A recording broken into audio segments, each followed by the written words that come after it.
So now let's think about this guy's been training a while now, and he's learned to let go of this tension. He's learned to not give this guy a direct line of force to his lower dantian. So what happens then? So we're going to break up these lines of force all the way down on everything. So I'm just using little hash marks like this to indicate that those are not direct lines of force for him to manipulate. So then what happens with his force?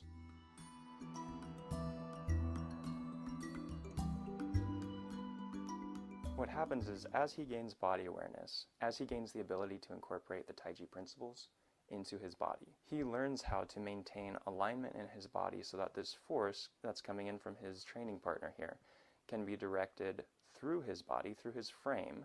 And so let's just draw kind of what that would be like. So this guy's force comes in, and what he does then is he draws it through his frame and not through his lower dantian. What happens is it splits, and he can direct it down into the ground where it's just kind of harmlessly put into the ground. Comes down here, goes into the ground, but it doesn't control the dantian. It goes through the frame and preserves his control of his own dantian. And that's something that you can do with relaxation, because you don't have these lever points really that he can make use of. If he pushes in and tries to control this straight up and down line through his arms, what happens is he directs it down in a way that misses the dantian. And part of that comes from the frame that he's holding, part of that comes from the awareness of where his dantian is, and part of that comes from the fact that his joints are not locked into place and they're changeable, and he can react to what's happening over here. He can feel what's happening, and he can change what he's doing to make sure that this force never makes it to the dantian, and each time this guy push, his force just goes into the ground through his frame. So a relaxed, properly relaxed Taiji practitioner is not limp and is not saggy with zero muscle tension. What they are is changeable, and they're like a lightning rod for his force. The force comes through and is driven to the ground without actually causing damage to the thing that it's meant to cause damage to, which is his balance. And now we can start to see why relaxation is so important, because it's the underpinning for allowing pungjing, which is kind of the ward-off energy, which is necessary for creating, I guess I'll use green since this is his own pungjin. Really what pungjin is it's the ability to create safety around your center of gravity and control its location and control what forces actually come in contact with your lower dantian. So with pungjin, as this is coming down, that's really the force that's keeping this guy's energy from getting to the lower dantian. As it comes in, it's redirected through the body's frame into the ground. And this, I'm showing it like a circle around the lower dantian. It's not necessarily just that. It kind of feels like that when you're getting used to that force coming in and you're keeping it from actually contacting the lower dantian. But really this expands into the entire body so that this protection can be happening right here at this contact point. So when this guy in the darker clothes pushes in, the pungjin is already in place at this location, so the ability to direct that force through the frame is even easier because the pungjin exists here quite far from the lower dantian. But without relaxation, it goes completely away and you lose that pungjin protection of the lower dantian. And you also see how this is integral, this idea of relaxation in Tai Chi is integral to Lujin, which is that rollback energy. It's often described as leading the opponent's force into emptiness. And this is often just showed as someone's pushing, so you kind of pull their hands to the side and lead them off somewhere that's not directly pushing at you. And that's an aspect of it. That's sort of the grossest or largest manifestation of it. But where Lu is really happening is, again, right here, where this force is coming in and it's being led past what's substantial, your lower dantian. That's the control of your frame, your balance, everything. If his force gets there, then he's reaching what's substantial in your frame, in your body, and he can control you. So what you do is you lead him past what's substantial into emptiness, which is leading that force into the ground. So it's really just mainly internal work. And again, this is something that you can't really develop well without push hands training. And that's kind of the first thing that you're after when you get into push hands training. The first thing is the relaxation that allows you to change to what's coming in. And that's, again, not floppy, waving about wildly relaxation.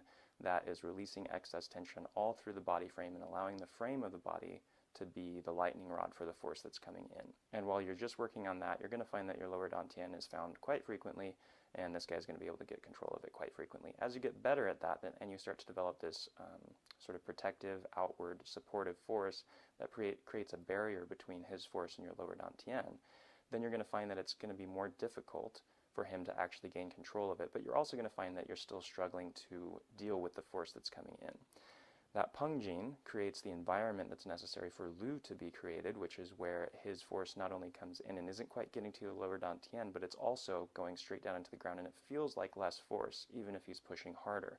You're able to lead that down and basically lead his force into emptiness and not have to struggle with it as much as you would if you were just fighting muscle against muscle. So that's all on the receiving end of force, right? But in push hands, you're not just receiving force. You're trying to do what's happening here, maintain the frame that allows you to lead his force into emptiness, but you're also wanting to use your force that you're generating from your lower dantian and gain control of his lower dantian. So now we're going to switch our focus back to this guy in the darker clothes. And since he's kind of the one who looks like he's doing the majority of the pushing here, we're going to look at why relaxation is so important when you're the aggressor in the push hands training. And really, it's kind of what we talked about over here. The idea is when you generate your force, you have that force coming down. So we have this coming down, we have this coming down, force is up and forward, right? But you're doing it in this broken up way, all the way down.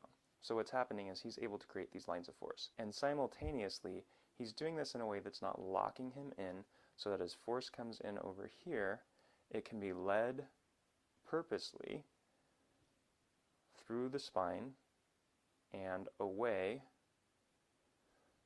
from the lower dantian and down into the ground. So it's the same kind of idea. If you're the aggressor, that's probably not the right word to use here. If you're the person applying force in this practice situation, you're still maintaining relaxation even as you're applying force forward, because his force coming in needs to be dealt with.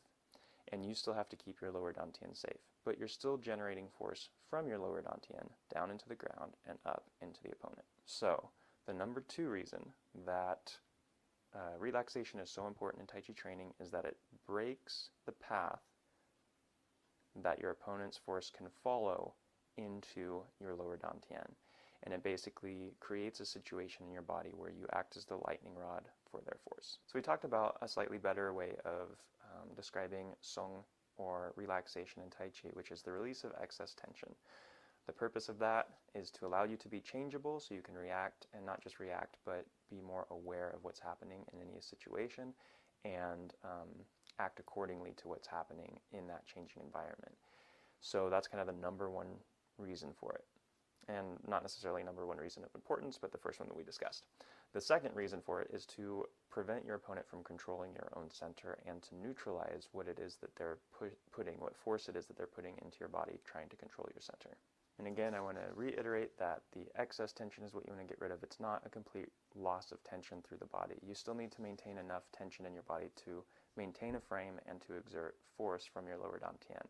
But that sort of tension is very different from just like brute muscular force that you would use if you were just like lifting weights, for example. And that's not to say that people who lift weights are brutes. That is just simply a way of kind of describing the difference in the force. And that's used in Tai Chi, which is a whole body integration force, versus like lifting weights where you're localizing a certain muscle group and just focusing on training that group in isolation. Or if you're doing more of a whole body exercise where you're really kind of locking things into place for support as you move. In Tai Chi, you don't want to lock things into place. You want to maintain structure, but also maintain changeability, movability. It's important to note that this relaxation not only provides the environment for Peng, or ward off energy, and Lu, or roll back energy, leading into emptiness energy. It's also the foundation for all the other 8 energies or 8 doors of Tai Chi, and it's really the foundation of the framework that you need to set up this sort of dantian centrality and maintaining a structure where that's not compromised when you're in contact with your environment in any way really is based on song. So this is kind of one of the first things that's really important to understand, and that's why one of the first things that you learn when you go to a Tai Chi class is relax. Like, that's the first thing that people say is like, let go of the extra tension and relax. And that's to help develop the framework that's necessary to get to this point. If you found this video useful or helpful in your understanding of why relaxation is important in Tai Chi, and if you would like to see more videos like this that discuss kind of the internal workings of what's happening with Tai Chi, let me know in the comments below. If you enjoyed this video and you found it useful in increasing your understanding of Tai Chi and why relaxation is important, please do like the video, subscribe to the channel, and also consider becoming a supporting member of this channel to help ensure that more videos like this can be made available in the future. And thank you so much for watching.